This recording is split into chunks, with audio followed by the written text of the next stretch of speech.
Here now to tell us is House Majority Whip, California Republican Kevin McCarthy, the number 3 man. Mr. McCarthy, as always, thank you for coming back on the show. Can I get your comment on this letter? 24 Republicans, and they're talking about tax rate flexibility along with a bunch of Democrats. What's your take, sir? Well, remember what they're saying here. What they're saying is that they're going to put everything onto the table. What we've been talking about for so long is where the president has been AWOL. This is a spending issue that we have a real problem with. We agree that we'll provide revenue, but we do not want to hurt a pro-growth economy. So it's how you go about. That's why we think the rates have to be frozen. But the other thing we're looking at, the president says he wants a balanced approach.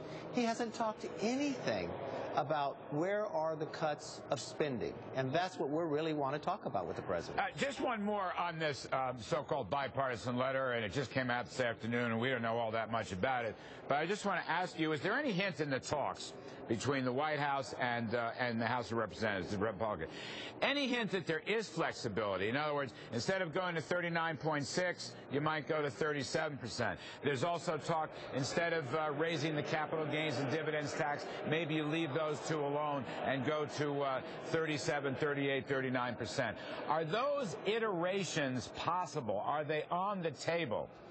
Larry, what talks? This president has not engaged. When we've sent down first, here we said we agree to revenues, here's some ideas that we want to see cuts. He took 3 weeks to respond, then he brought Geithner down, who proposed more spending and offered something even Democrats in the Senate won't even vote for. They put forward his budget that not even one Democrat has voted for. I don't want to be any false impression here, but there are no talks going on. We are trying to get to talks. We do not want to go off the fiscal cliff. That's why we quickly responded with another proposal to the president, but the president refused to have a discussion. As you know, there's other reports that say the Republicans are looking for a fallback position.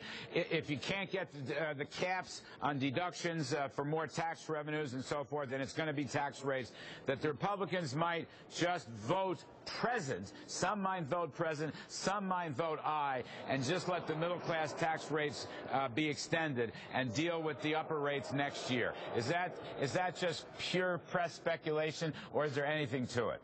Look, as we go through that, those are all press stories that are out there. We're trying to solve a problem. Because if that came to fruition, it does nothing to solve the problem. And we just have an unbelievable amount of growth in government where we have to control the spending. If we want to truly save Medicare and Social Security, we've got to do something about it. That's what Republicans have been proposing all along. We want to solve a problem once and for all.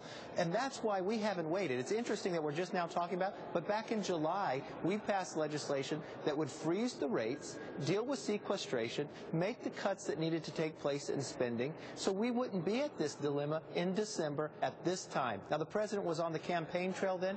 We thought he'd get off the campaign trail now and stop politics and actually start focus on policy. Can I ask you one last one quickly? Sure. The original across-the-board spending cut for sequestration was, I believe, $1.2 trillion. $1.2 trillion.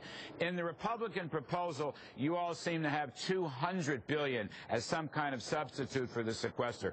What's going to happen to the other $1 trillion of spending cuts that people expected? Well, what we believe is you take care of it right now for a couple of years. We're looking to not just solve this problem overall. We want to have overall tax reform next year, and you could take care of the rest of that then. So it gives you a little time. So it wouldn't face it right now, next year, but also buy you some time, reform overall tax, expand the growth that holds us back, and then we could talk about solving the rest of it in that sense. So the spending cuts would really be next year. The spending cuts, once again, would be mañana.